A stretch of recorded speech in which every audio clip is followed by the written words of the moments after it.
The midday sun was my shield. I went to the well when others hid from the heat, just to avoid the whispers and stares. That day, I carried my clay jar, the familiar weight a small comfort in my solitude. But the well wasn't empty. A man sat there, a Jew. My breath caught. We were not to speak to one another. I almost turned back, but something in his stillness held me. Then he looked at me, and his eyes weren't filled with the usual contempt. "Will you give me a drink?" he asked. The question was so simple, yet so impossible. A Jew speaking to me? A woman with my past? "You're a Jew and I'm a Samaritan woman," I said, the words sharp. "How can you ask me for a drink?" He smiled and spoke of a gift from God, of living water. I scoffed internally. "Living water? Here? You don't even have a bucket," I pointed out.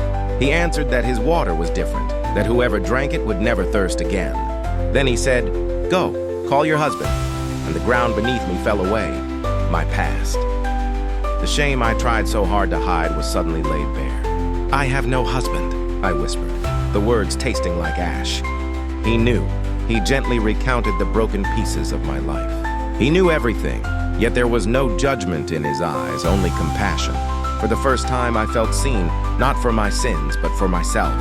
"Sir," I stammered, "you must be a prophet."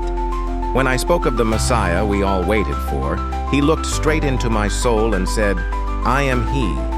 Time stopped. The heat, the dust, the weight of my life, it all vanished. The Messiah was here, talking to me. I don't remember his disciples arriving. All I knew was a joy so fierce it had to be shared. I left my jar, my symbol of shame, and ran. "Come," I shouted to everyone I saw, "see a man who told me everything I have ever done. Could this be the one?" And they came. They listened, and they believed. An elder told me, "Now we know for ourselves, this man truly is the savior of the world." I looked back at the well. My old clay jar sat there forgotten. I didn't need it anymore. I had found living water, and it had washed my soul clean.